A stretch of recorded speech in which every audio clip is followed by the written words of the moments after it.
7, 6, 5, 4, 3, 2, 1.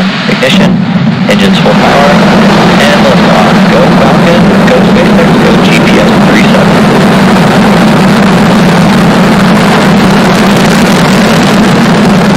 Vehicle switching downrange. Chamber pressure level.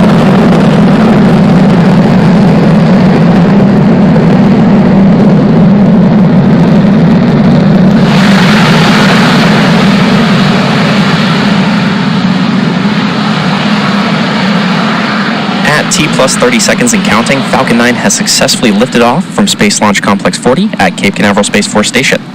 Now, during the rocket's ascent, we tilt or gimbal the engines, and that'll turn the rocket horizontally in a maneuver known as a gravity turn. So the rocket is still going up. Power telemetry nominal. Good call out there. So the rocket is still going up, but now it's also headed horizontally away from the launch pad. Moments ago, we throttled the engines down on the first stage in preparation for max Q, or maximum aerodynamic pressure.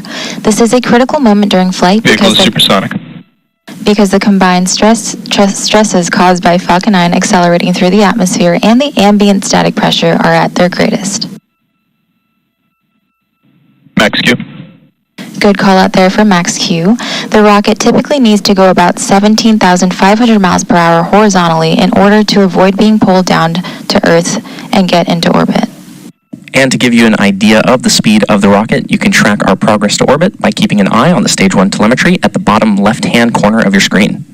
Now we're going to have another good call out there. We're going to have several events coming up in quick succession, starting with main engine cutoff or MECO, stage separation, second engine start 1 or SES1, and fairing separation. Main engine cutoff, or MECO, is where all 9 Merlin 1D engines shut down to slow the vehicle down in preparation for stage separation, which is where the first stage separates from the second stage. Followed by this, the MVAC engine on the second stage will light, which is called out as second engine start 1, or SES1. Now this engine burn, lasting several minutes, will propel the second stage and the payload to orbit. In addition to these 3 major events, the fairing halves will separate shortly after SES1, so keep an eye out for all of these events coming up in just a few moments from now. Nominal trajectory.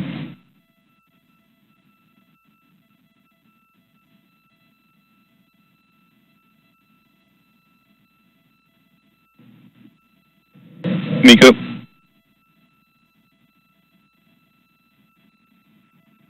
Stage separation confirmed. MVAC startup.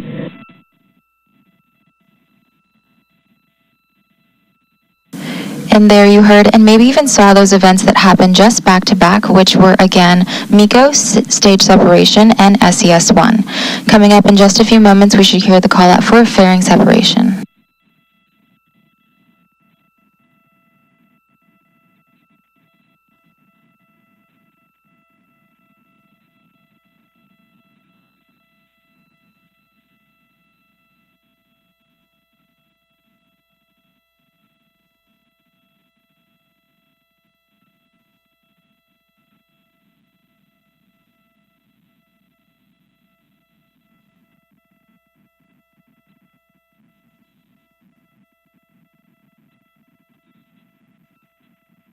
Fairing separation confirmed.